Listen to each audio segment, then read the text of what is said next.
E aí, pessoal, boa noite, sejam bem-vindas ao nosso quinto encontro do curso Comida de Pensar. Entramos hoje no segundo módulo, Cultura e Mídia, ou apelidado, como eu gosto de colocar, A Comida Fala. Este capítulo do nosso curso, ele vai ser muito importante, porque a gastronomia hoje, mais do que nunca, ela é parte de um processo absolutamente midiático, como vocês já sabem. A nossa percepção do alimento, da nossa cultura alimentar e de uma gastronomia, ou das tantas gastronomias que por aí tem, são influenciados diretamente pelos nossos imaginários, cada vez mais ah, influenciados por essa cultura, principalmente visual ou audiovisual. Vide a explosão de programas de televisão com essa temática, né? Ou de canais no YouTube, não é isso? Esse conteúdo está sempre agora tinindo e ele modifica a forma como a gente lida ou percebe a comida.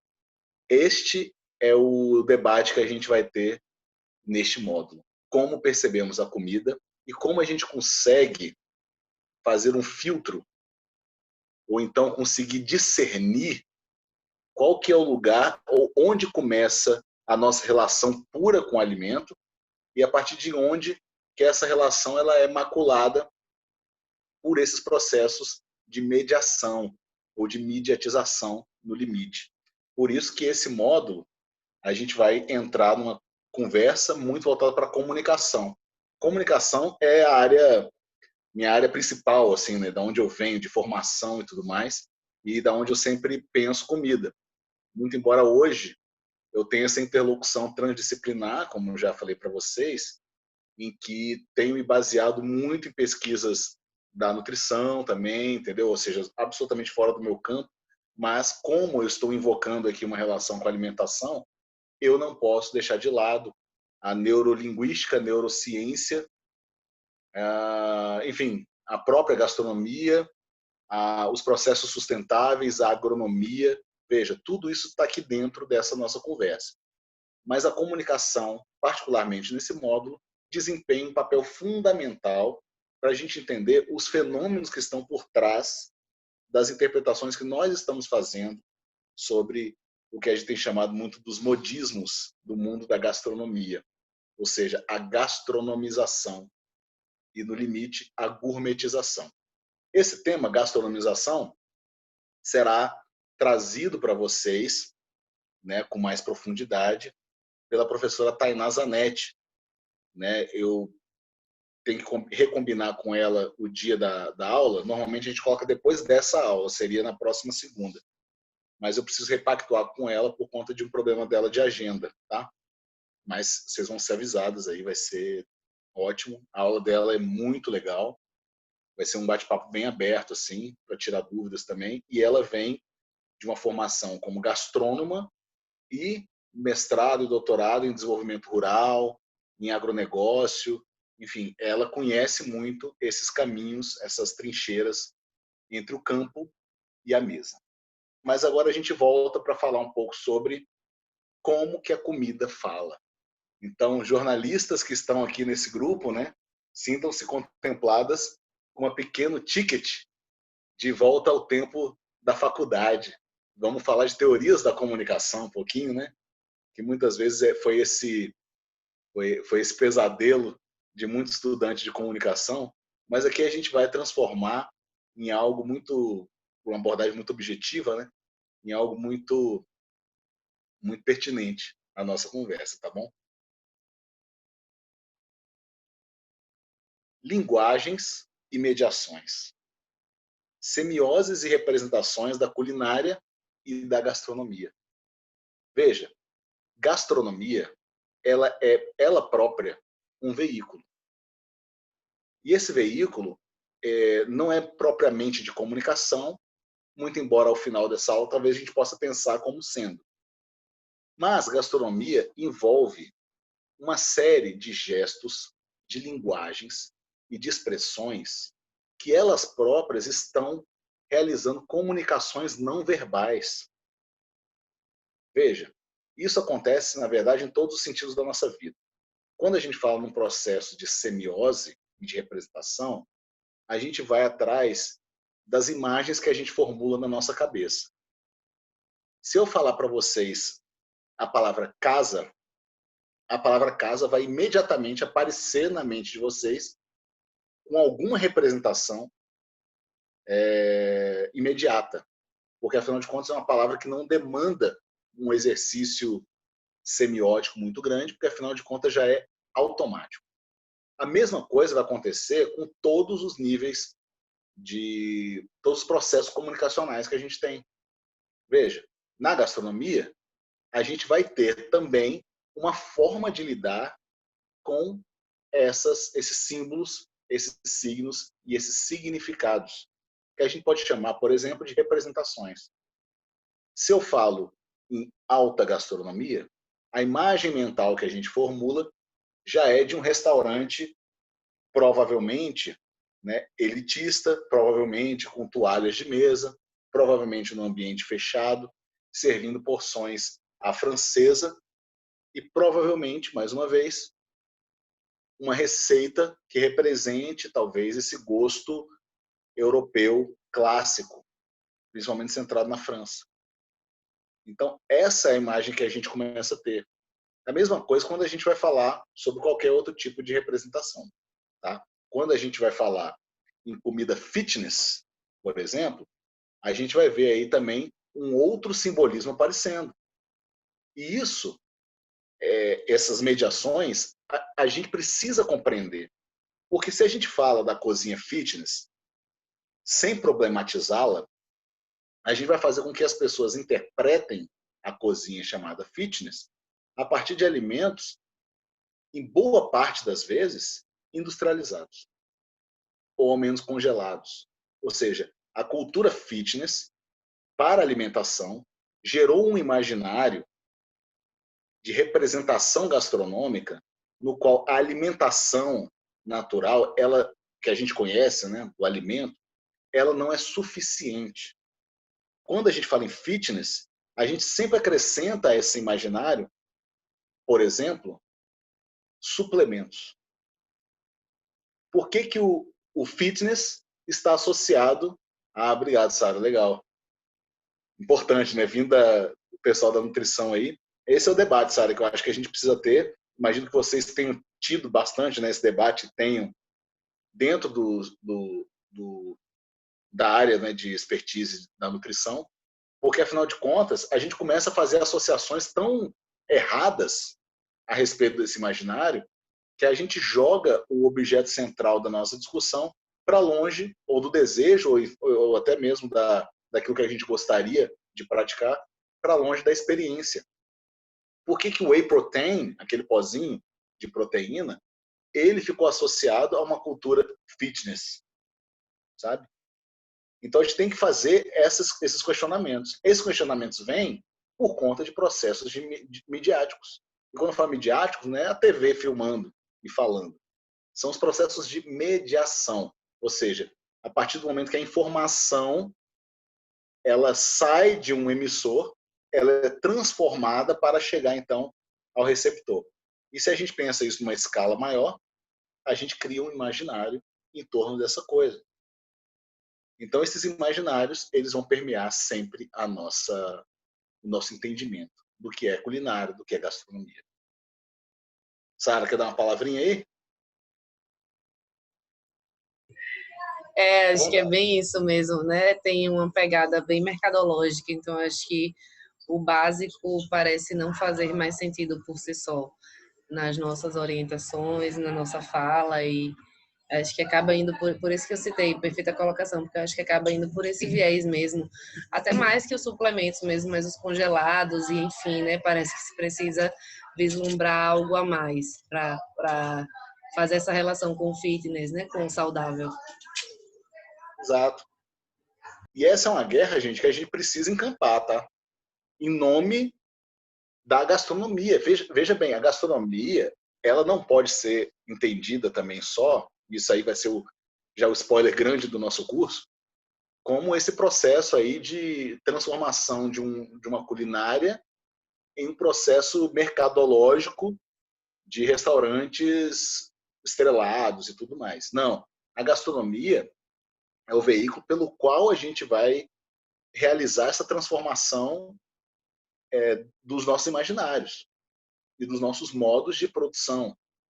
E a nossa proposta aqui é trazer justamente essa reflexão crítica a respeito disso, sabe? Quando o meu nutricionista chegou e falou assim: bom, de manhã você vai comer de lanche cornflakes. Ele deu até a marca.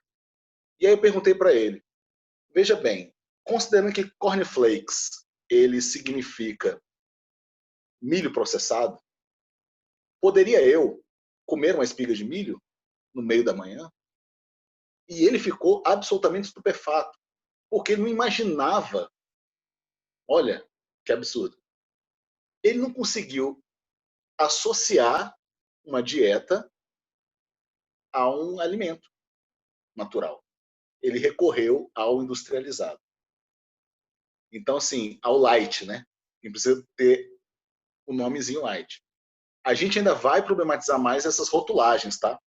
Inclusive, quando a gente for falar mais na frente sobre o problema dos orgânicos, tá? E o problema dos orgânicos que eu estou anunciando aqui não é que seja um problema a gente comer os orgânicos, mas o problema que existe, né, na rotulagem e em todo esse processo, essa disputa que é ideológica também, né, da alimentação, tá?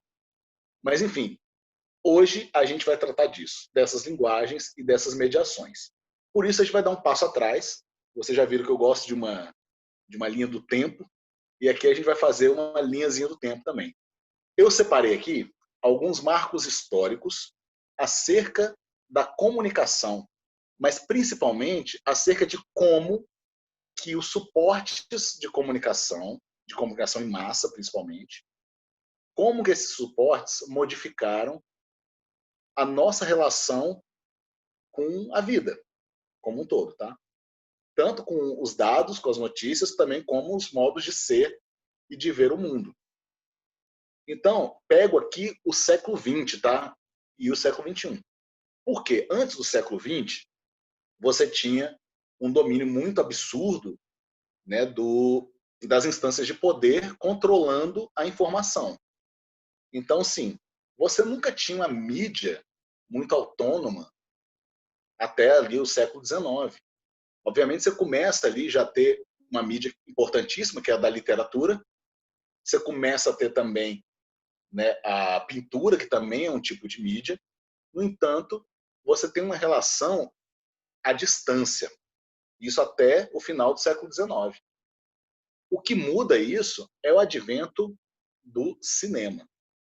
Ou melhor, o advento tecnológico do cinematógrafo, que foi aquele aparelho dos irmãos Lumière, que foi uma evolução, digamos assim, do aparelho fotográfico.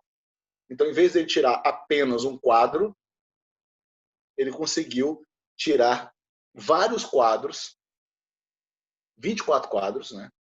Uma sequência por minuto, por segundo, perdão. E a partir daí, dessas sequências, ele começa a criar movimento na imagem. Então, no início do século, essas datas não são precisas, tá, gente? Eu só coloquei como referência para gente. Em 1920, você tinha uma dominância do jornal impresso. O jornal impresso era a grande mídia, porque, afinal de contas, o que não estava no jornal impresso era boato. O jornal impresso, ele era o lugar legitimador da comunicação formal. Então, você pegava suas informações a partir do jornal impresso. Ele era o lugar que, para a sociedade, né, contava a verdade dos fatos. E aí ele contou também com uma outro suporte, que foi o do rádio, que tem uma ascensão também e que faz com que nós, consumidores de informação, a gente receba a informação de uma forma crua. A gente não interage com ela. Porque o cinema vai exibir aquele filme naquele horário e você vai se adequar àquele lugar. O jornal impresso, ele vai conseguir chegar na sua casa e a sua única instância de relacionamento com o jornal vai ser por meio da carta ao leitor. O carta do leitor, né?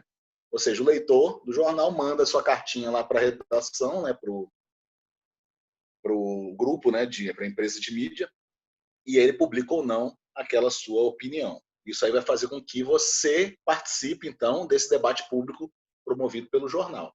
Então, você tem essas três instâncias que contava com o espectador muito pouco ativo. Então, a informação chegava sem muita resistência por parte de quem está recebendo. Olha como tudo muda quando a gente vai chegar nos anos 60. Por que anos 60? Porque foi o momento em que, no Brasil, a gente, então,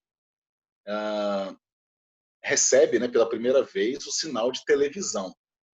O advento da TV foi uma das coisas mais arrasadoras, né, do ponto de vista de mudança cultural, que a gente tem no século XX. Muitas vezes a gente não entende, né, a profundidade da influência da televisão, mas a televisão ela permitiu uma multiplicidade de formatos a partir da imagem audiovisual, inclusive, mas outra comunicação que era muito mais diversificada, que você já tinha no rádio, o rádio já praticava isso com seus folhetins, com suas histórias de crime, com jornalismo, com música, mas a televisão conseguiu levar isso a uma outra instância. Com ela, também surgiram várias especialidades. Então, a televisão ela vai ser muito importante na gastronomia, por exemplo, para pautar, principalmente, o gosto popular, enfim, daquele determinado grupo a qual é direcionado. E por isso que ele vai centrar, nesse momento, nos programas culinários, uma figura feminina de aparência maternal, perfeito? Para poder, então, ser a protagonista desses shows culinários. Porque o objetivo dela era criar um espelho para essas outras donas de casa, né, ou mulheres que ficariam em casa mesmo, né, de algum modo, inclusive as empregadas domésticas, que seriam o alvo desse tipo de narrativa. Então começa a se abrir aí um mundo narrativo mais complexo e doméstico. O próprio jornal, ele vai se desdobrar, ele vai se tornar revista, ele vai se tornar suplementos, ele vai ter várias editorias e começa então a se desdobrar. Então aqui a gente já tem uma nova relação com a informação que é muito diferente que tinha no início do século, muito mais ágil. E tudo muda mais uma vez ali na virada dos anos 70 para os anos 80, com a era do home video. O videocassete, gente. O videocassete, junto com os consoles de videogame, eles deram para nós um dos maiores poderes, que inclusive a gente exercita até hoje. Controlar o que ou quando, ao menos, a gente vai assistir na televisão. A gente controla a televisão. Ou seja, essa é a sensação que temos. Não precisamos mais programar nossa vida em torno da programação de TV. A gente pode gravar e assistir na hora que quiser. Ou a gente pode ir na locadora. Não preciso mais ir ao cinema, eu posso trazer o cinema para minha casa. Então o home video, ele vai criar um outro rearranjo da sociedade, no qual a sociedade entende, ou nós entendemos, que temos uma capacidade de controlar, ou então pelo menos esse falso entendimento de que a gente pode controlar o que a gente consome em termos de vídeo. E veja, pouco tempo depois, anos 90, eu coloquei 1996, porque é quando eu me lembro pela primeira vez de estar usando a internet de escada, basicamente para baixar cifras da Legião Urbana e tentar tocar no violão. Mas em 1996, você teve o advento da internet.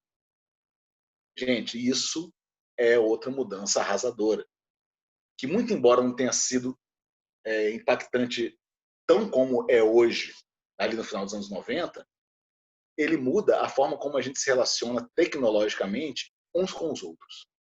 Essa é a principal novidade da internet. Porque aí a gente já entendeu que a instância do telefone ela não é a única para a gente se comunicar à distância. A gente recebe o e-mail e os chats. ICQ, lembram-se disso, gente? E outras plataformas, né, de conversa. Você tem, então, os videogames migrando para o PC. E o PC se torna, então, uma estrutura completa, que mais tarde vai, enfim, absorver todos os tipos de serviço.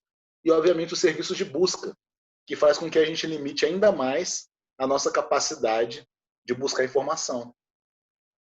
Incrivelmente isso, né, gente? Porque a partir do momento que a gente tem mais facilidade em encontrar informação que é pela internet, a gente também se limita ou se contenta com muito pouco.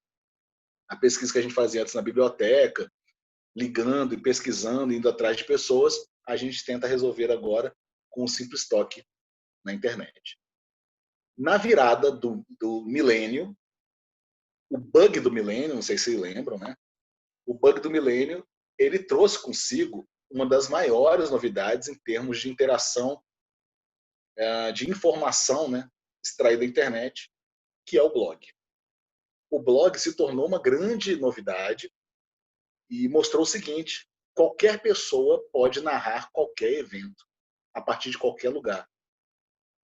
E foi muito interessante que o blog foi uma das ferramentas mais importantes no registro do atentado às Torres Gêmeas em Nova York em 2001. A maior parte dos registros foram feitos por pessoas que não eram da imprensa, não tinham essa relação, e que postaram em seus blogs, inclusive fotos e vídeos. E aí a gente tem pela primeira vez a imprensa correndo atrás do material doméstico para poder validar aquela informação publicamente. Hoje você já tem, então, os jornais, né, nas TVs e tal, absolutamente à mercê dessas informações. Então, aquilo que antes o jornal próprio se gabava de ter conseguido aquela imagem exclusivamente, agora ele precisa compartilhar do seu público, leitor, que se interage muito mais. Veja, a nossa necessidade de interagir e de entrar no debate público pessoalmente não é uma novidade aqui. Já era lá atrás. Quando a gente mandava a nossa cartinha para o leitor, a gente já queria participar, ver o nosso nome no jornal e nossa opinião circulando. O blog vai permitir isso. Ele entra numa decadência absurda, né, na primeira década dos anos 2000, muito embora agora tenha voltado com muita força, reinventado. Por quê? Porque ali nos anos 2000, nessa primeira década, ela foi fundamental para a revisão total das estruturas do jornalismo. O jornalismo precisou migrar para um formato e uma mentalidade digital forçosamente. Não só o jornal impresso, como a rádio. A rádio não precisava, não pode mais, né, existir apenas por suas ondas sonoras, pelos seus sinais. Ele precisa estar onde? Na internet. Televisão do mesmo jeito. Você tem um programa na internet, ou na televisão, ao vivo, mas se você também não está igualmente na internet com esse programa, você não tem mais audiência.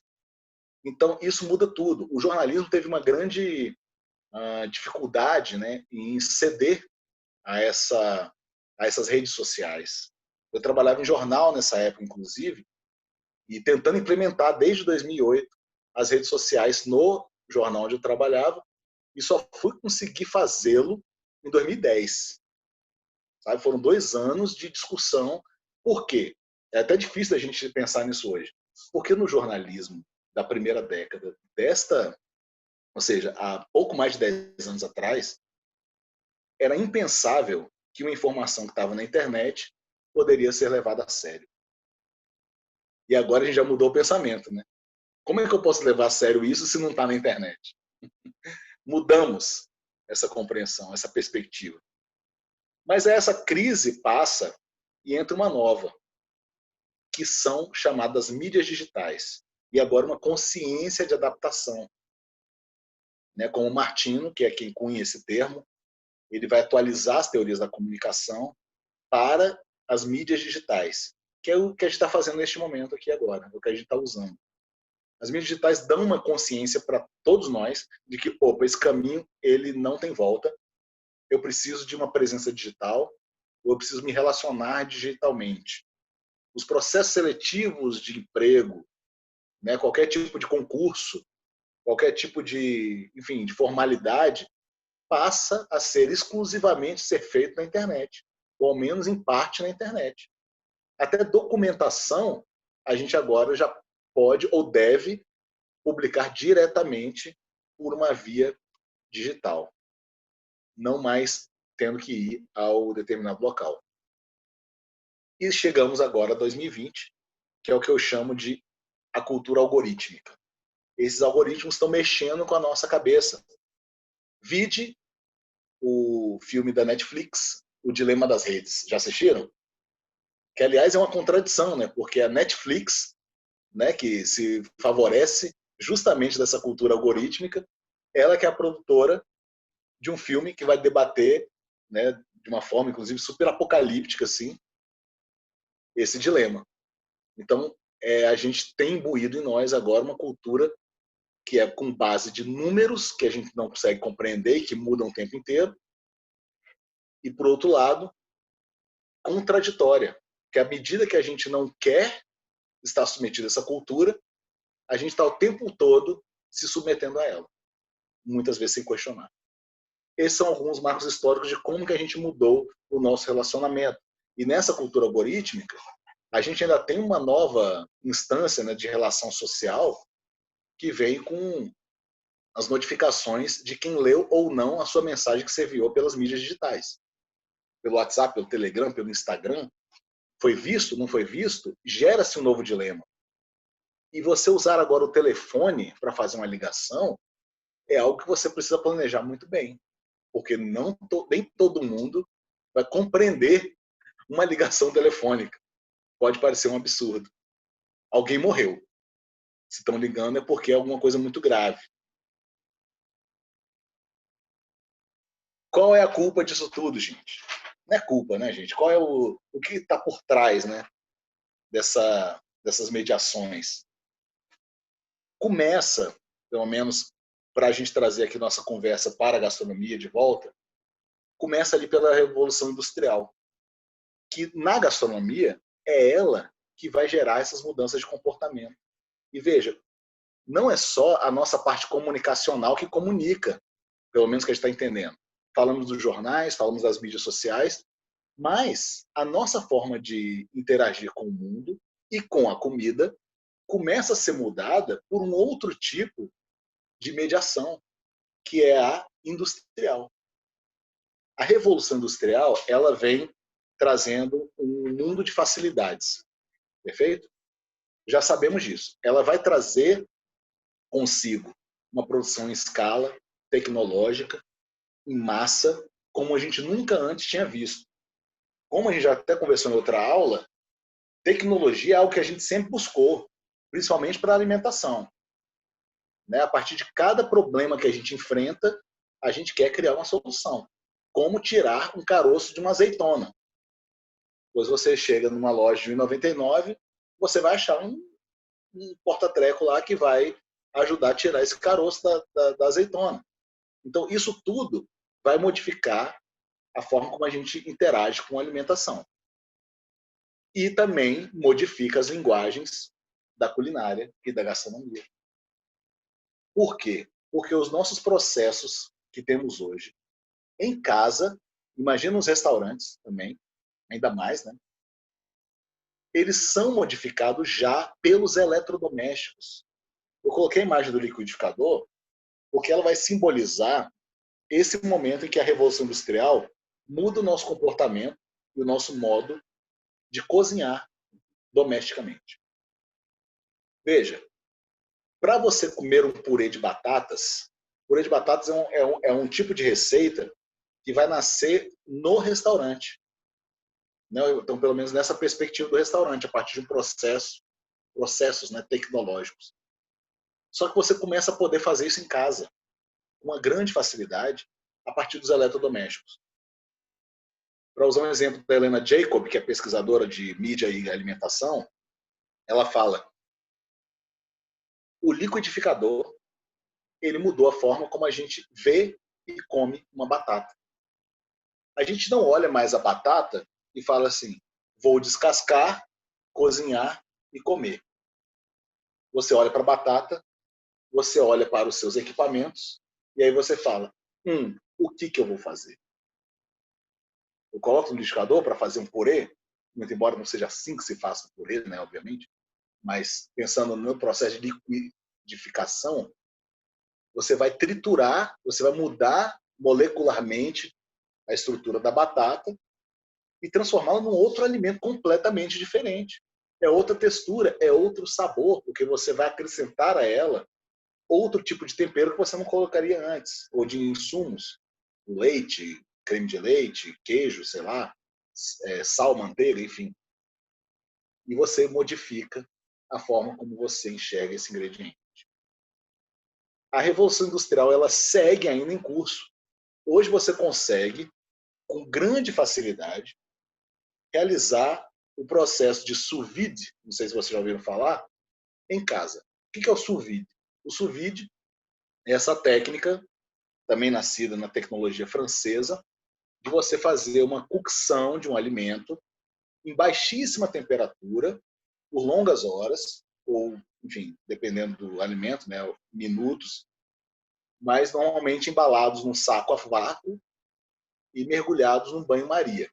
É basicamente isso que você vai fazer, um banho-maria para cozinhar um alimento e você vai modificar suas fibras para ele ficar mais macio. Usado muito, então, para carnes. Hoje você tem em qualquer mercado, você entra na Magazine Luiza e você pode pedir, encomendar o seu Thermomix para você fazer esse mesmo processo em casa. Algo que no restaurante, outrora, você tinha grandes equipamentos para poder produzir, agora você faz domesticamente. Tudo passa a ser muito acessível domesticamente com essa revolução. E a gente passa a mudar a forma como a gente interage com o alimento a partir do momento que a gente tem modos para alterá-lo. E aí, gente, então, a gente vai dar uma pausa na gastronomia para a gente falar sobre a indústria do tabaco. E aí, gente? Meio chocante isso. Já conhecia essa história? Veja, o Bernays, ele é sobrinho do Freud e ele inventa um novo nome para a propaganda que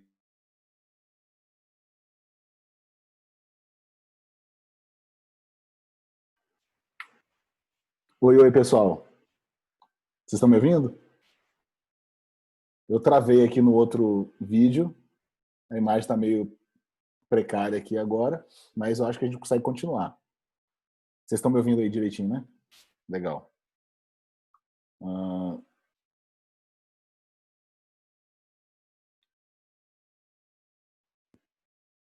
Tá. Bem, pessoal, Bernays, ele vai investigar, então, esses pequenos buracos da mente para poder, inclusive, vender cigarro.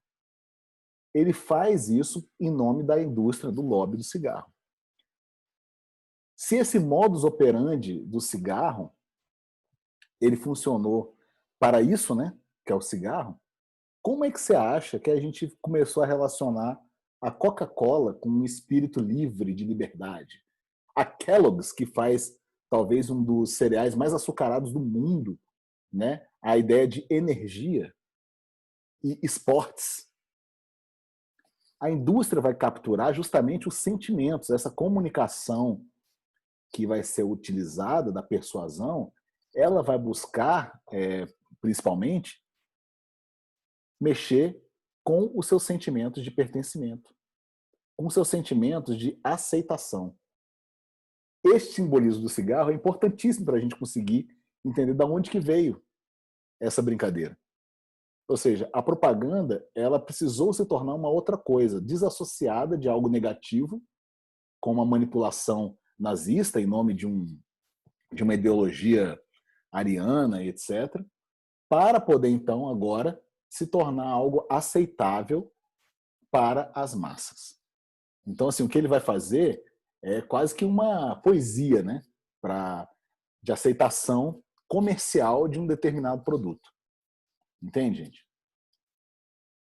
Esse vídeo, para mim, ele é muito... Na verdade, o documentário inteiro, tá? Ele é muito interessante nesse sentido para poder apresentar esses fenômenos ou essas máquinas que, inclusive, eles chamam aqui, né, máquinas de felicidade, máquinas que nos fazem se sentirmos bem. Voltei aqui já, gente? Oi? Agora sim, eu estou na imagem mais interessante, né? Mais iluminada. E aí, pessoal, comentários? Estão muito chocados aí? O camarada inventa um movimento feminista, né? Um homem inventa um movimento feminista para poder ganhar dinheiro. E, na verdade, todo mundo precisa apoiá-lo, porque, afinal de contas, é um movimento que parece tão espontâneo e está invocando, né, algo tão nobre, né, que é a igualdade, né, a equidade, principalmente aqui de gênero. E é isso que a gente vai perceber na própria propaganda, nas propagandas de alimentação mesmo. Você vai ver, qualquer propaganda, na verdade, ela vai começar a se ajustar ao espírito do tempo.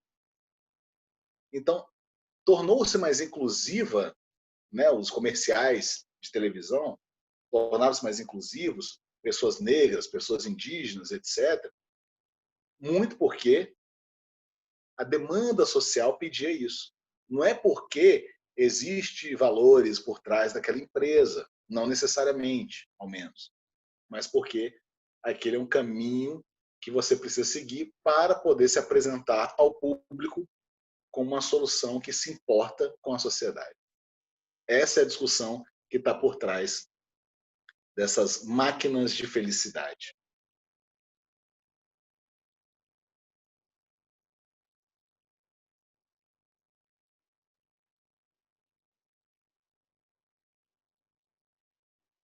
Isso para dizer, gente, o seguinte: quando a gente fala de comunicação, a gente precisa entender que a comunicação, então, não se resume à trinca emissor,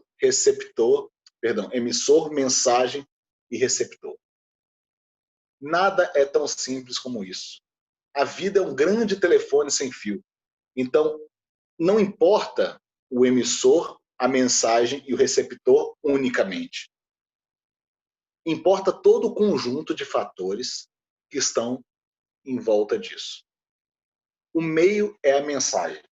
É uma máxima dita pelo Marshall McLuhan, que é um teórico da comunicação, né? Era um teórico da comunicação da Escola Canadense de Toronto, chamada Escola de Toronto, muito influente para a discussão da comunicação. E ele vem com a teoria dos meios, entendendo que é o seguinte: para uma comunicação, tem um fator que é determinante, que o nome é suporte. Ou seja, o suporte que você utiliza para se comunicar, ele é igualmente importante para a mensagem que você quer enviar. Vide a nossa tentativa de se comunicar uns com os outros aí, a partir de mensagem. Eu vou me comunicar pela mensagem, eu vou ligar, ou eu vou aparecer lá. Essa é uma decisão importantíssima, dependendo do que você quer dizer. Porque o próprio gesto de você enviar uma mensagem, ele vai determinar boa parte do conteúdo dessa mensagem. Muitas vezes, você manda um emoji, você manda uma sigla pelo WhatsApp e vai ser absolutamente mal interpretado. Então, esses problemas contemporâneos, eles vêm desde então, revelados por essa ideia da teoria do meio. Por quê? A mídia, gente, no limite, somos nós. Ou seja, nós somos mídia. Por quê? Mídia, gente, vem de média, vem de mediar, mediação. Então, nós fazemos e criamos nossas mediações. Nós somos nós mesmas, né? Extensão comunicacional daquilo que a gente está querendo dizer. E hoje, nesses tempos, literalmente, né? Porque a gente vive com o celular na mão. Se o smartphone está sempre na mão, ele se torna uma extensão nossa. Aliás, muita gente não sabe nem o que fazer se não achar o telefone. Se descarregou, vai ficar descabelada a pessoa, né? Porque, afinal de contas, essa mediação da comunicação, como já diria Marshall McLuhan, vai misturar o quem comunica com o que se pretende comunicar. Ou seja, até chegar à mensagem, o caminho é muito mais longo do que só a pura mensagem. E isso não vai ser diferente, esse fenômeno não vai ser diferente do que isso que eu estou chamando aqui, ó, de gastronomídia. Porque o alimento tem um novo acesso agora de consumo. A gente não consome mais comida só pela boca. A gente consome pelos olhos. E aí eu não estou falando mais do ditado popular.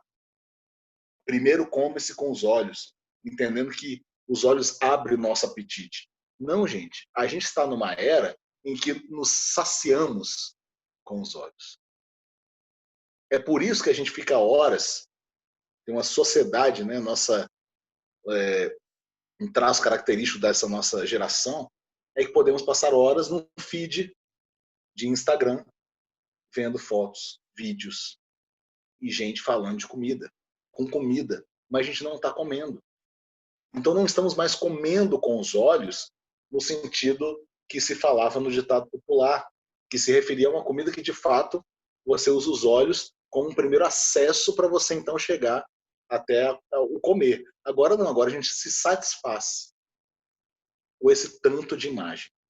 E essa imagem está em tudo, gente.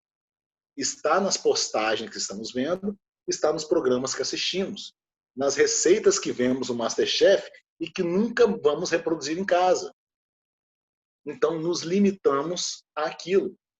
Existe já um fenômeno, tem um artigo de uma pesquisadora que eu esqueci o nome, falando sobre o MasterChef, né? Que ela foi entrevistar algumas pessoas que disseram, né, que muitas vezes no MasterChef ela vai assistir todo mundo fazendo pratos MasterChef, né, como manda a cartilha lá do programa, mas está comendo pipoca, está comendo salgadinho industrializado, sabe? Então, assim, existe uma contradição nisso, porque você está assistindo um programa que tenta favorecer a ideia de cozinhar e de preparar um prato mais elaborado, só que você não está participando daquilo. Você está apenas se tornando um espectador daquilo. Então, podia ser comida, podia ser de carro, podia ser uma comédia romântica com a Drew Barrymore, que dava na mesma. A gente está se alimentando de informações.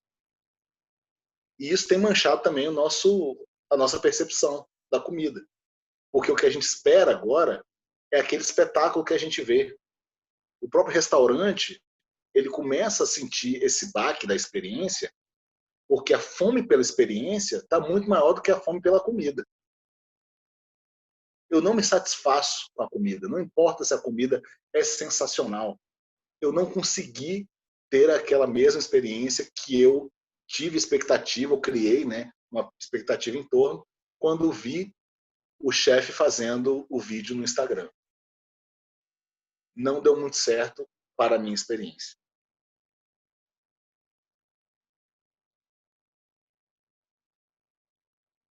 Isso, gente, é um resultado, né, de uma hibridação dos processos socioculturais. O que é esse nomezão gigante aí, bizarro? É que aquela troca cultural que a gente conversou, falando sobre sociedade e comida, ela traz agora uma nova dimensão de diálogo. É um diálogo que ele é necessariamente multicultural. Então, você vai ter uma convergência de estruturas ou práticas discretas que existiam separadamente e que agora geram uma nova cultura a partir do momento que elas se encontram. O que é isso na prática ou numa ilustração? Essa hibridação dos processos culturais mostra que agora as nossas expectativas, uma vez que a gente tem acesso a um diálogo multicultural a partir das mídias digitais, ela vai criar em nós uma necessidade ou um desejo de estar o tempo inteiro buscando essa união ou esse diálogo nas nossas experiências do dia a dia. É por isso que nas feiras hoje, né, nas feiras de bairro ou nas feiras, nos mercados centrais e municipais, a gente não está encontrando mais só os produtos típicos daquele bioma. O que tem nas feiras? Sal rosa do Himalaia, não é isso? As feiras passam a participar desse processo que começa a ser inevitável. Existe uma demanda criada de elementos que são absolutamente alienígenas ao nosso local e à nossa cultura e produção, mas que se tornaram absolutamente fundamentais na nossa dieta por conta desses processos socioculturais facilitados pela mediação global, né, informação universal que a gente passa a ter, e agora passa a fazer mais sentido se a gente vender esse tipo de produto nas nossas feiras. Sal rosa do Himalaia. Acho que não tem produto mais longe do Brasil ou das nossas feirinhas aí, ó, do que isso. Mas ele está ali. Muito bem que pode ser que não seja, né? Muita gente fala assim, não é sal rosa, o pessoal está tingindo. Claro, aí começa as malandragens, né, gente? Isso aí faz parte da cartilha, né, do comércio informal. Não só do informal. Mas, enfim, essas são as hibridações que a gente tem. O fenômeno chamado glocal, que é o global local. Não é isso? E aí você quer ter aquele elemento super exclusivo de uma fazendinha de café no interior de Minas e você quer disponível em qualquer outro lugar do mundo. E você consegue tê-lo. Até pela facilidade agora logística, de transporte e tudo mais. Mas isso se resume a uma busca por experiência. A uma forma de você tentar criar ou gerar novas narrativas em torno da alimentação. Máximo Montanari fez um livro chamado como é que é? Comida como Cultura. É um livro muito bom, tá, gente? Está disponível em português, tem fácil aí para a gente acessar. E que ele vai fazer um relato bem interessante sobre cultura, que é fundamental, assim, ele é fundador para essa discussão que a gente está tendo. Porque ele vai entender que nós temos acesso a qualquer coisa. Seres humanos se deram a liberdade ou instituíram para si o entendimento de que a gente pode comer tudo. Só que a gente não come qualquer coisa. A gente escolhe a nossa comida a partir de critérios. E esses critérios eles são ligados a várias coisas. Tem uma questão que é própria, talvez ética, tem uma questão que pode ser econômica, tem os valores que são nutricionais, tem os valores simbólicos de que a própria comida se reveste deles. Ou seja, o elemento decisivo da identidade humana é a comida. É um dos mais eficazes instrumentos, como diria Montanari, para a gente se comunicar. Nos comunicamos pela comida. Ao escolher ir a um restaurante caro e postar uma foto, mesmo sem poder, se endividando, não sei, parará, ele tem um gesto simbólico a partir daí. Eu quero comunicar alguma coisa. Eu também estou comunicando alguma coisa se eu vou postar no meu Instagram ou se eu vou contar para as pessoas que o prato que eu como todo dia é esse prato super colorido, sempre com mais da metade do prato de salada e verduras. Eu quero comunicar alguma coisa com isso. Do mesmo jeito, quando eu vou pegar uma coxinha e tirar uma onda na internet, também estou comunicando alguma coisa a partir dessa minha escolha. Veja, nós estabelecemos os critérios. Tem um caso muito curioso esqueci o nome da menina, Rowena. Comer bem gera status social, Rony, de fato. E a partir do momento que você entra, né, você se torna essa figura conhecida pelo comer bem, não importa o que você é de fato, mas o que você está dizendo, ou o que você está se deixando se ver. Ô, Rônia, coitado de você, né? Rônia tá lá na Espanha, morrendo de saudade de coxinha, mas você sabe que eu comi uma coxinha na Espanha, bem interessante, viu? De uma goiana que estava vendendo lá na feira da Las Ramblas, em Barcelona. Tinha lá uma coxinha. Enfim, faz aí, Rony. Coxinha dá para fazer, cara. Farinha de trigo, pá, caldinho, né? Um frango você acha aí, só não dá para colocar o piqui, mas dá para fazer. Pois bem, gente. Comida é escolha. Escolha é cultura. E o processo do gosto é um produto cultural. Não existe gosto, gente. Gosto, o pessoal fala, gosto não se discute. Gosto se discute. Sim. Mas veja, gosto se discute não é assim, eu gosto disso e me deixa. Tá, essa discussão não é essa que a gente está falando. Quando a gente fala que gosto se discute, é que a gente precisa discutir o gosto. Porque ele é um produto cultural. Entende?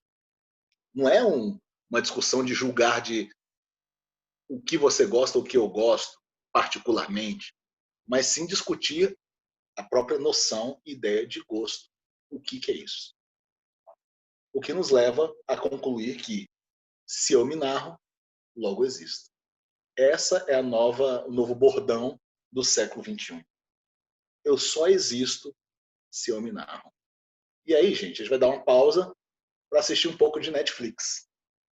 Eu não sei se vocês já viram esse episódio, provavelmente sim, do Black Mirror.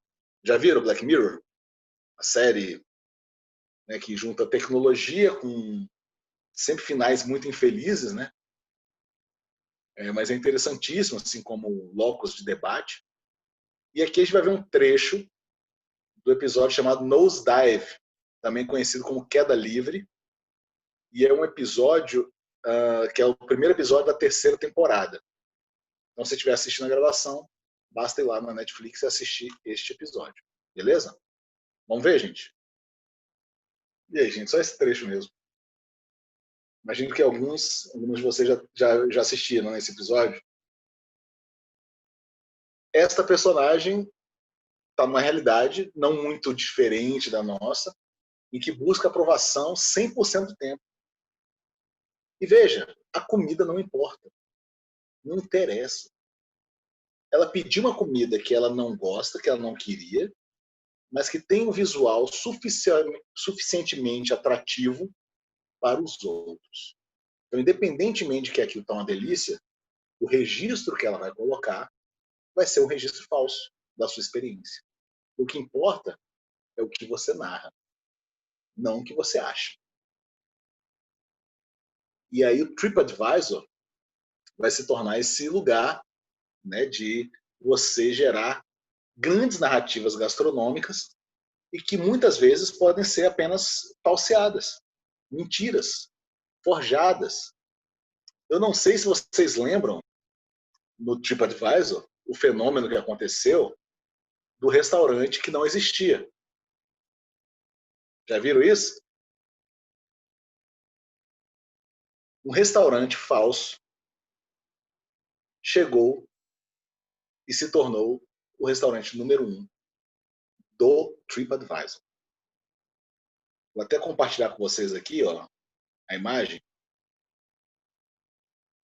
Esse foi um caso que aconteceu, não lembro quando que aconteceu. Veja, isso aqui, ó, é a falsidade descoberta. Estamos falando de um restaurante que sequer servia comida. O prato que eles inventaram aqui, ó, era isso aqui, ó, um pé da pessoa. Entrou um negócio aqui, uma propaganda esquisita. Foi em 2018. Tem essa reportagem da Vice, que vai falar sobre esse restaurante, mas era um restaurante que nem fisicamente ele existia. Basicamente, uns caras criaram um restaurante falso no TripAdvisor, motivaram pessoas do seu círculo a falarem sobre esse restaurante e julgar esse restaurante e tudo mais, para então conseguir ir subindo o status desse restaurante. E que ninguém conseguia ir no restaurante porque ele sempre estava, né, com as reservas lotadas. Até que o TripAdvisor em algum momento começou a desconfiar e foi lá checar e uma farsa absolutamente planejada. Ou seja, o que importa é a narrativa. E o mais bizarro é que o TripAdvisor descobriu também que muitos dos comentários que estavam no TripAdvisor em relação a esse restaurante eram de pessoas que não tinham nenhuma relação com esse restaurante. Ou seja, pessoas que viram que era um restaurante número 1 e que, para elas se sentirem parte dessa elite frequentadora dos principais restaurantes do TripAdvisor, mentiu sobre sua ida lá e registrou lá um joinha, inclusive elogiando essa comida que ela nunca comeu e que nem sequer existiu. O que nos sobra na gastronomia é a narrativa. Esse é o lugar perigoso em que estamos navegando. Nosso debate se torna cada vez menos gastronômico e cada vez mais narrativo. Não é mais sobre o gosto, mas sobre as representações, sobre as simbologias daquela alimentação, daquele alimento. Esta é a força da comunicação no processo de compreensão gastronômica. Comentários, gente? Vocês podem interromper aí, tá? E abrir o microfone, falar, não tem problema não. O que nos traz aqui, ó, para a nossa era da selfie. Lembre-se que selfie não é uma novidade. É algo que já existia, ó, de muito tempo. A selfie, quem era especialista em selfie era Frida Kahlo, tá vendo? Frida Kahlo, inclusive, ela tinha uma justificativa para ela poder pintar muitos autorretratos. Ela falava, eu pinto muito autorretrato porque eu gosto de representar aquilo que eu mais conheço. E o que eu mais conheço sou eu mesmo. Então ela se representava na tela a partir desse argumento. E é claro que a gente vai para um momento de selfie que talvez não tenha explicações tão profundas como essa de Frida Kahlo e talvez fiquem ali, né, muito na superfície do mero exercício narcisista. Aqui a gente tem um outro exemplo de selfie, que é o quadro As Meninas, um quadro belíssimo, né, em que você tem o pintor olhando o reflexo no espelho, que está aqui, ó, na nossa quarta parede, para poder representar a realeza espanhola do momento, e que ele próprio esconde parte da tela. Porque ele não deveria estar aqui, ó. Ele é essa pessoa. E veja, a ideia de representação fotográfica, e aqui por uma pintura também, ela vai esconder sempre alguns elementos. A gente nunca vai ter a experiência completa a partir desta mediação. Porque aqui você tem um recorte muito bem escolhido. Ele escolheu o espelho para fazer essa representação, para pegar talvez esse fundo e esse tipo de dinâmica. Só que ele próprio interfere na sua própria pintura. E ele não pôde pintar o que está atrás dele. Não sabemos o que é isso.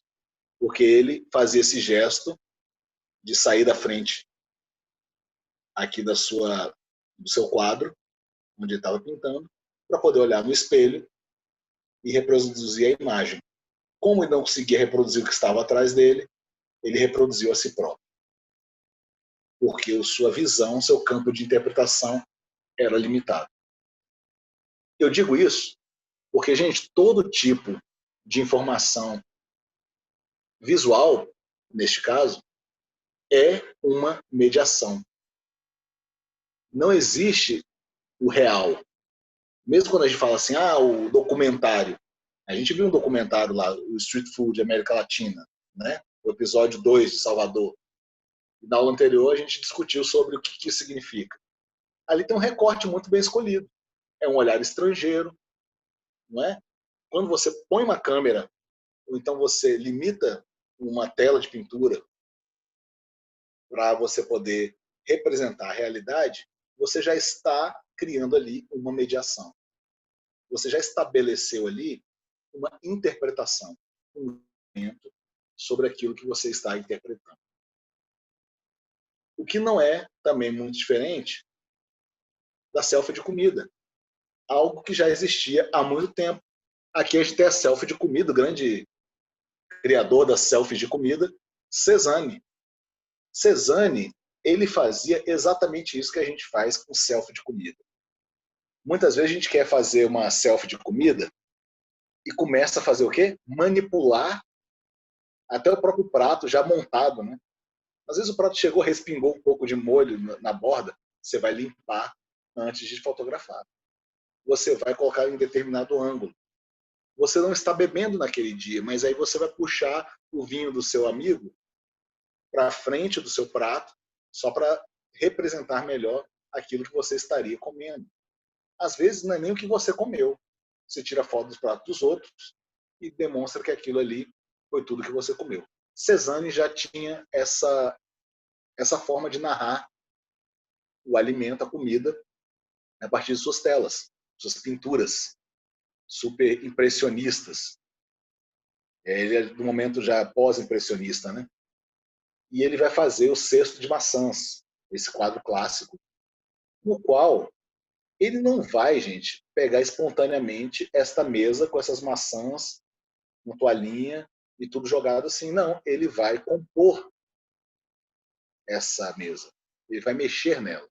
Ele vai criar esse ambiente para então representá-lo. Essa é a selfie. A selfie é um recorte daquilo que você está querendo narrar.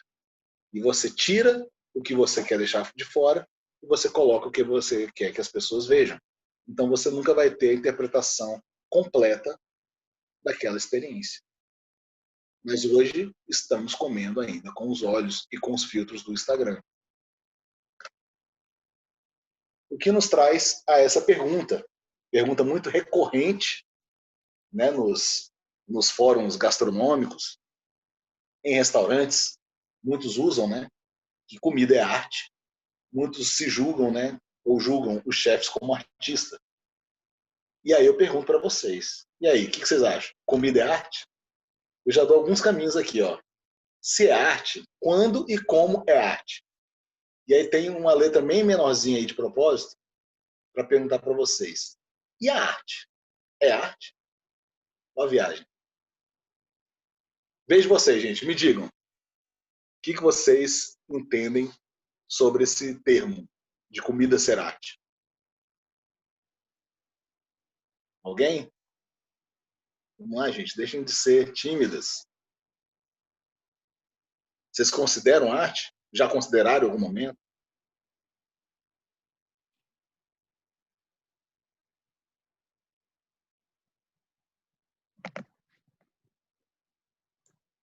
Oi, E aí, Rony? Lobão.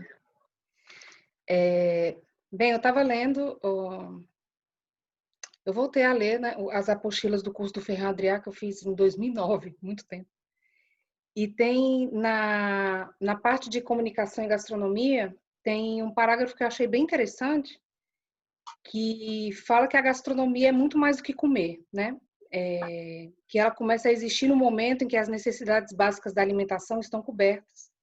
E que, de acordo com o dicionário, né, da Real Academia Espanhola, a gastronomia é uma arte e o homem desfruta, se emociona, se deleita, igual se estivesse em frente a uma pintura de Leonardo da Vinci ou Velázquez. É isso. Então, aí eu fico pensando, e eu queria só fazer um comentário do que você falou no início da nossa conversa, sobre o cornflakes, né? E comer uma espiga de milho.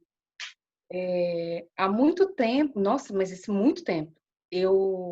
Quando teve o boom do Ferran Adrià, que ele foi para o Brasil, a Gail Grimm Gail Grimm é uma crítica de norte-americana, né, de restaurantes. uma crítica gastronômica, e ela fez um comentário que eu achei muito interessante, porque tinha começado essa moda da esferificação, e o Ferran Adrià fez uma esferificação de uma cereja. E ela falou, se a esferificação da cereja é uma cereja, por que não simplesmente comer a cereja? Por que tem que passar por todo esse processo químico, de desconstrução, do sólido virar uma coisa líquida, sendo que no fim das contas você vai comer uma cereja? Aí quando você fala do cornflakes, eu me lembrei disso. E, Legal. bem, é isso, né? Falando de gastronomia e arte. No fim das contas, eu não sei, eu acho que tudo é tão simples e a gente acaba glamourizando, gourmetizando para justificar um status que não sei se vale ou... É isso. Não estou conseguindo. É legal. Não, legal, mano. Foi ótimo. Gente, o nosso objetivo aqui não é decidir isso, tá? Já digo para vocês, se comida é arte ou não, Que bom. se o chefe é artista ou não. Até porque o próprio artista e a própria arte estão em xeque nisso aí, nessa discussão, nesse debate. Tem muita coisa que a gente considera arte que a gente não considera arte, mas que é arte, talvez. Né? Tem muito artista que não é artista. Né? E tem muita gente que é artista fazendo coisas do cotidiano, enfim. É algo muito solto, que a própria teoria da arte deixa em aberto. É aquilo que eu falo para vocês, falei na primeira aula, sobre a hermenêutica da arte, que tem como propósito descrever ou descobrir os significados por trás daquela realização artística. E é uma convocação da Susan Sontag, quando ela fala, a gente precisa esquecer esse negócio de hermenêutica da arte e partir para uma erótica da arte. Porque a arte é sensação. Você vai olhar um quadro e você vai comer uma comida, vai assistir um filme e vai te dar tesão ou não. Sabe? Vai te emocionar ou não. E essas experiências são experiências do cotidiano e que ocorrem com uma frequência maior, talvez, na arte, que a arte se propõe a desenhar ou a criar algo com a intenção de provocar esse tipo de emoção.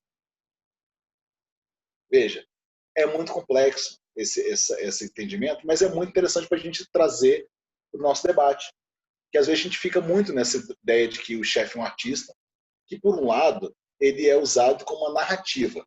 O chefe ser um artista, você está querendo, como acho que a Rônia mesmo falou, né, de criar um status para ele, perfeito? Um desejo, então com uma expectativa de gerar uma narrativa em torno desse chefe. O próprio Ferran Adrià, ele assume, né, para quem não conhece Ferran Adrià, é esse chefe espanhol, né, que por muito tempo ele foi o melhor do mundo, né, à frente do El Bulli. Ele criou um restaurante todo em torno de experimentações, né? E aí a cereja, tem a azeitona também que ele esferifica, que é uma esfera, né? Ou seja, ele muda as moléculas para que a experiência da azeitona mantenha o mesmo gosto, mas uma diferente textura. É aquela mesma ideia de você colocar um pêssego de cabeça para baixo daquele em lata, sabe? E em volta você coloca creme, parecendo um ovo. E aí quando você come, você fala assim, eita, é doce. Né? Então, esse é o tipo de experiência que você vai querer provocar. Mas a arte, ela tem como sua própria natureza um mistério. E eu digo isso para a gente poder lembrar de mais uma liçãozinha das teorias da comunicação. Aí, pessoal da comunicação aí, né? Que é o que é obra de arte. Isso aqui é uma obra de arte, gente. Esse é o famoso gargouillu, uma salada super notória, né? Do Michel Bras, do restaurante Bras, francês, super premiado. Michel Bras que deixou o restaurante, né, para se aposentar, deixou na mão do filho. para poder tocar esse restaurante, ele criou esta salada. E a salada, ela é uma das saladas, um dos pratos mais icônicos, considerados um objeto de arte. Perfeito? Por conta de sua harmonia, suas cores, né, o pensamento que tem por trás e a intenção do chefe. Vamos ver ele compondo a salada aqui rapidinho? Aí depois eu tenho uma outra pergunta para fazer para vocês. O vídeo está em francês com a legenda em inglês, mas o que importa mesmo é o vídeo, então não se preocupem, vocês vão conseguir acompanhar numa boa. Parecia que não ia acabar nunca, né? A montagem dessa salada. Uma salada. As escolhas, os processos de escolhas, de montagem, a forma como você vai arquitetar esse prato, isso pode ter conferido ao prato esse status de um objeto de arte. E aí vem a pergunta. Por que o gargouilles do Michel Bras é arte? E a cesta da CSA Demétria de São Paulo, não.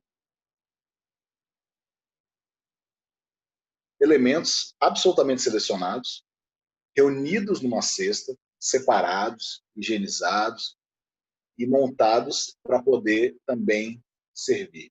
Uma intenção também estética. Será que não poderia? Onde acontece, né, a arte, quais são seus limites? Talvez não há. Bom. Aliás, essa foto aqui eu acho linda. Oi, Rônia. Não, fiquei pensando aqui, né, nessa salada. Gente, que, meu Deus do céu, tanta coisa. E nessa outra foto que você está mostrando agora, e pensei em moda. Tem a alta costura, você vê os desfiles com aquelas roupas, você fala, gente, não tem a menor condição de usar isso na rua. Que é um conceito. E você vai numa loja de departamento e são roupas usáveis. Então, eu fico pensando assim, tentando fazer uma comparação, uma analogia, algo assim, sobre essas comidas, esses restaurantes super requintados e que às vezes você não sabe nem qual talher qual talher você usa para comer o quê. Ou uma salada dessa que você mostrou do restaurante francês, eu não saberia nem por onde começar. Na realidade, eu nem pediria. Que eu achei um matagal cheio de coisa, cheio de elemento. E, para mim, não me deu fome. E eu confesso que quando foi chegando ao fim, eu falei, gente, já está muita coisa, que exagero. Enfim. Eu faria essa comparação da alta costura, que você não tem condições de usar na rua, ou usa quem realmente trabalha na área, e uma coisa mais simples, mais usável. Então, assim, o que seria, digamos, incomível para alguns e comível para outros, como essa foto que você está mostrando agora. Ótimo argumento, Rony. Muito legal. Bianca também não comeria a salada. Legal. Porque também tem isso, né? O objetivo da arte precisa ser considerado. O objetivo da arte, ele também pode ser da mera apreciação, né? Do simbolismo. E quando você traz para a gastronomia, embora tenha também muito de simbolismo e de apreciação visual, aí a Jéssica já acha linda e artística e viajaria só para comê-la. Eu compartilho um pouco da visão da Jéssica, porque essa salada eu acho uma das coisas também que me apetecem. Mediaticamente se eleva. É verdade. É isso. Muitas vezes a gente quer viajar para comê-la, como a Jéssica sugeriu aí, por conta justamente dessa sensualidade que foi dita lá foi inclusive respondida pelos estudos do Bernays, né, com Freud, para justificar. Não quer dizer que não há beleza um prato de arroz e feijão, sim, lógico. Mas eu acho que o debate aqui também é da intenção. Qual que é a intenção da gente poder criar ou gerar essa harmonia e até que momento, por onde passa o sentido de arte. O Ferran Adrià, que o Rony citou, ele tem essa verve que ele se coloca como um artista. Né? Então, quando você se coloca, é muito difícil você falar que você não é. Sabe? Você pode discutir a arte, mas negar a sua propriedade artística já não é o debate mais favorável. A conversa que a gente está tendo nesse momento, e que a gastronomia vai participar muito interessantemente desse processo, é esse aqui, ó, gente. O valor de autenticidade.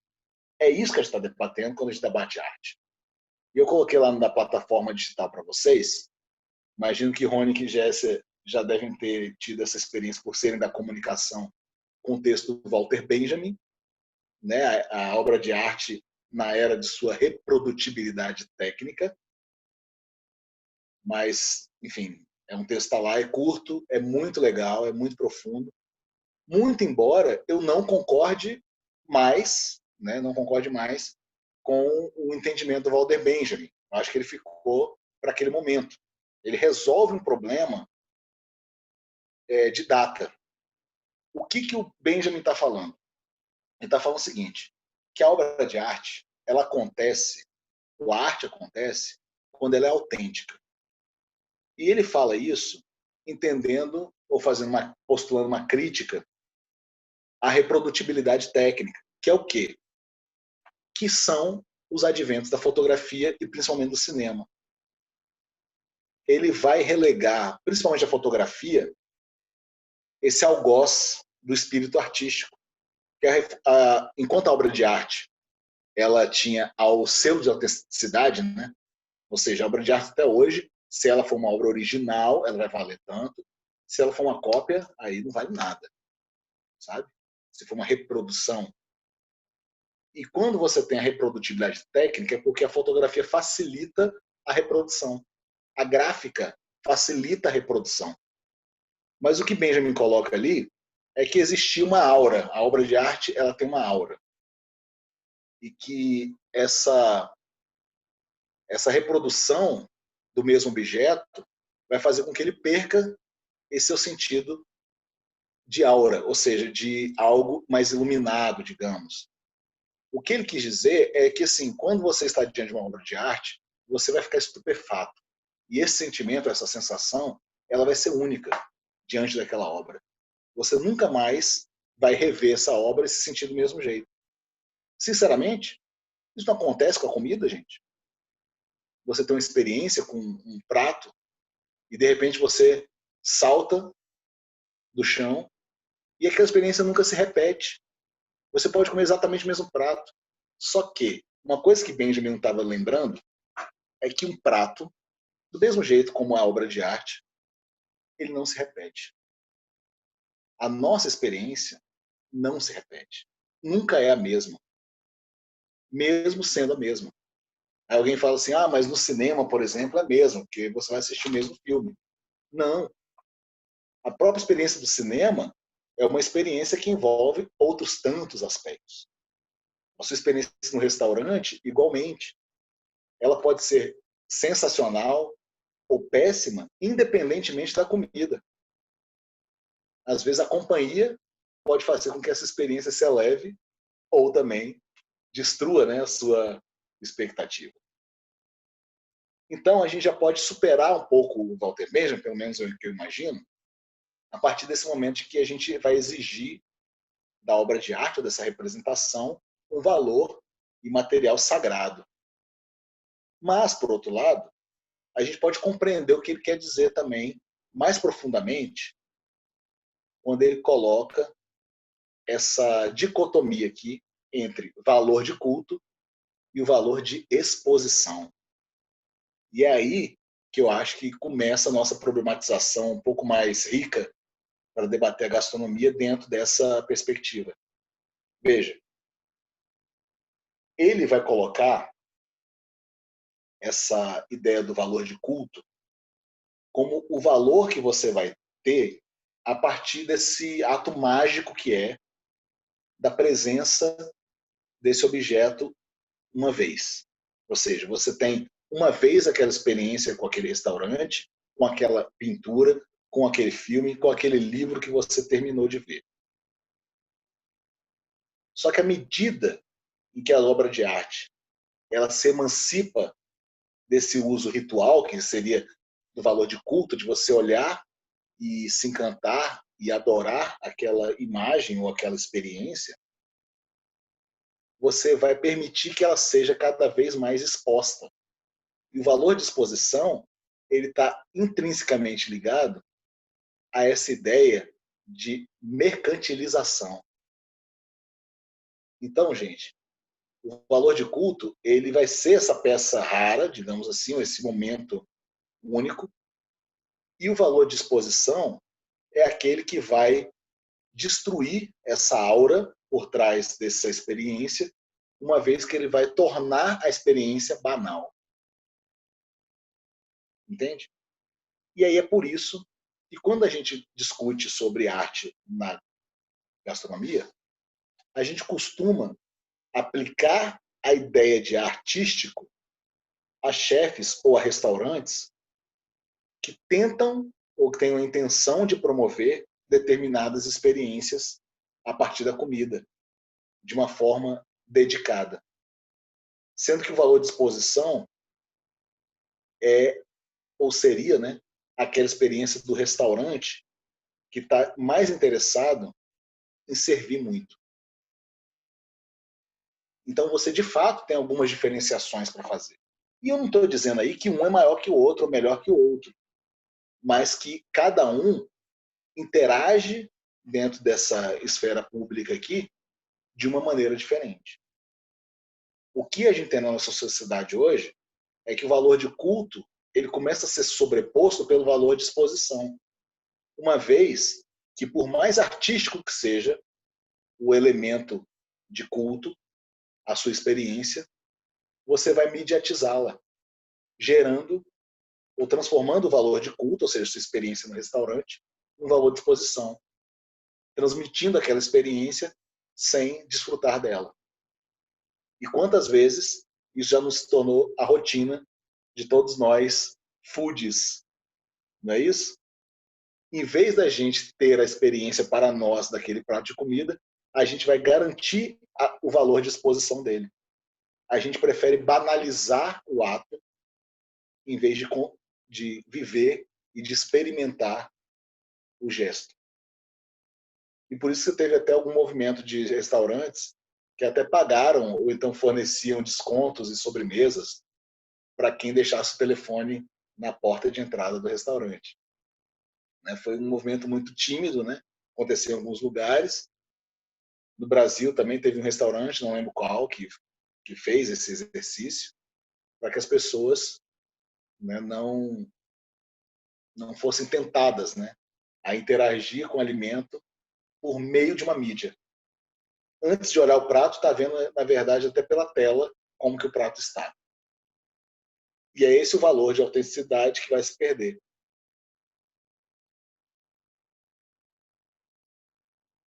Fez sentido aí para vocês, gente? Essa discussão aí pode ir longe, pessoal. E aí, dúvidas, questões?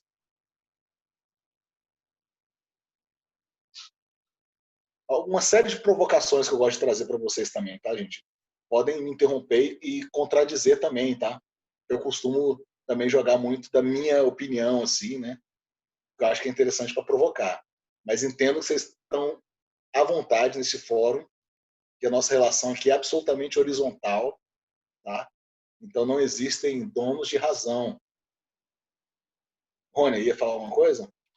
Não, Lobão, então a gente está vivendo dentro da Matrix, né? É uma forma de ver. Porque é o que você vê no seu celular ou no seu computador, mas não é o que é. Ou às vezes é o que é. E é muito louco, eu acho muito louco viver assim. Eu confesso que quando eu mudei para a Europa, eu fiquei alucinada como jornalista de gastronomia. Eu fui a milhares de restaurantes na Irlanda, que quando viajava, eu sempre, vamos comer, tirar foto, postar foto. E o engraçado é que agora eu prefiro muito mais a comida de casa, muito mais cozinhar em casa. E claro, né? Fazer uma apresentação bonitinha para tirar foto e postar nas redes sociais, por que não? Mas engraçado que você perde esse glamour, esse brilho nos olhos de ir para um restaurante, comer uma comida diferente ou mostrar para as pessoas o que você está comendo. Então, não sei, eu acho que eu tô seguindo o caminho. Enquanto todos estão indo em frente, eu acho que eu estou regressando, eu estou voltando um pouco e achando muito mais interessante esse exercício, essa arte de cozinhar em casa e acabar com essa loucura de restaurante, que, claro, é bom, gera, né? Enfim. É isso. Eu tenho uma amiga, ela é brasileira, ela é casada com um eslovaco, e eles têm um restaurante aqui perto de casa chamado Confusion. E eles fazem uma brincadeira bem interessante de comida brasileira com comida eslovaca. E, enfim, o cara é sensacional, o Mário. E é o único restaurante que agora eu tenho interesse em ir para ter uma experiência. Apesar de ter restaurantes de 2 estrelas Michelin aqui perto de casa também. Eu falo, não quero estrela Michelin, vai doer no meu bolso. E então eu posso ter uma experiência sem estrela Michelin e não doer tanto no bolso. Legal. Mas, Rony, veja, a gente vai discutir sobre isso na próxima aula, sobre essa coisa da experiência. Porque é o seguinte, às vezes, a gente está exigindo demais também do restaurante, entende? A gente está exigindo de ter uma experiência a qualquer custo, sabe? A gente está sempre exigindo mais do que... Gente, é um restaurante, entendeu? Existe uma facilidade no restaurante, ou então você precisa aceitá-lo como é. O negócio é que esse debate de colocar a gastronomia nesse debate artístico e da experiência é algo muito novo. É algo que, como nas artes já estava dado, né, desde o iluminismo, né, ele vem com muita força, essa ideia do juízo, na gastronomia é muito novo, né? O juízo acerca daquilo que você come. Né? E a gente vai falar um pouco sobre juízo também na nossa aula de estética da comida, que vai ser a próxima, e vai ser uma aula absolutamente diferente do que talvez vocês possam imaginar acerca de estética. Tá? Mas como a Rônia falou aí, me lembrou de uma cena, ela falou da cena ela falou da Matrix, né? E eu queria mostrar para vocês essa cena que eu acho ela fantástica para ilustrar, eu acho que essa discussão. Vejam aqui. Talvez a gente esteja na Matrix. A gente não está sentindo o gosto das coisas, gente. Sabe? E come desinteressado. Quantas vezes você não fala com pessoas que não estão muito interessadas em alimentação, você come com elas, já tiveram essa experiência, e aí você vai comentar sobre a comida com a pessoa nem lembra mais o que comeu. Ah, eu não percebi isso.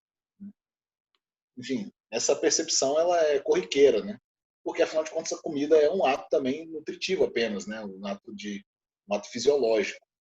Então você pode encará-la como tal. Estou comendo só para poder, né, pegar aqui a energia que eu preciso para passar o meu dia. Só que assim, nesse âmbito de discussão a gente não pode mais ignorar, né, a complexidade que é o ato de comer. E a comida, gente, como a gente demonstrou aqui, ela fala. Joia, pessoal? A nossa conversa termina aqui hoje, mas olha aqui, deverzinho de casa. Esse slide vai estar na nossa plataforma de ensino, tá? E vai estar lá algumas instruções e diretrizes gerais para o nosso artigo, nosso TCC. Não se assustem, tá? A próxima edição do Bicho Todo já está saindo com a turma anterior, e aí eu vou mandar para vocês em primeira mão, assim que estiver pronta. Vocês podem pegar a primeira também, né, para poder olhar. E a ideia desse artigo, gente, é o seguinte: eu quero estimular vocês a pensarem em comida. Esse nosso curso é isso, comida de pensar, porque da comida de comer, eu acho que a gente já está bem resolvido. Então, vamos atrás da comida de pensar. Então, aqui tem algumas diretrizes para esse artigo. é no máximo 2.000 palavras, podendo ser um parágrafo, podendo ser um texto solto, muito livre. Se vocês forem olhar na edição do Bicho Todo, vai ter gente que falou só sobre a experiência do curso mesmo, sobre coisas que começou a pensar que não pensava antes. Sabe? É muito informal, não é um artigo acadêmico. Fiquem à vontade para escrever. Mas a ideia é que vocês possam praticar um pouco esse exercício mesmo sabe, de cutucar um pouco a mente a partir do processo da escrita, que a escrita vai ajudar vocês, a nós, né, a pensar. E aí a gente pode também fazer essa contribuição para esse debate mesmo nosso, né, da nossa sociedade sobre a comida. Beleza, gente? Pessoal, vamos ficando por aqui. Para a próxima aula. Não, isso aqui eu atualizei, mas não atualizei para a próxima aula de fato. Nossa próxima aula não vai ser com a Tainá Zanetti, por enquanto. Eu tenho que bater com ela a data certinha. Mas eu queria pedir para vocês comerem, mais uma vez, o dever de casa, uma comida gastronomizada.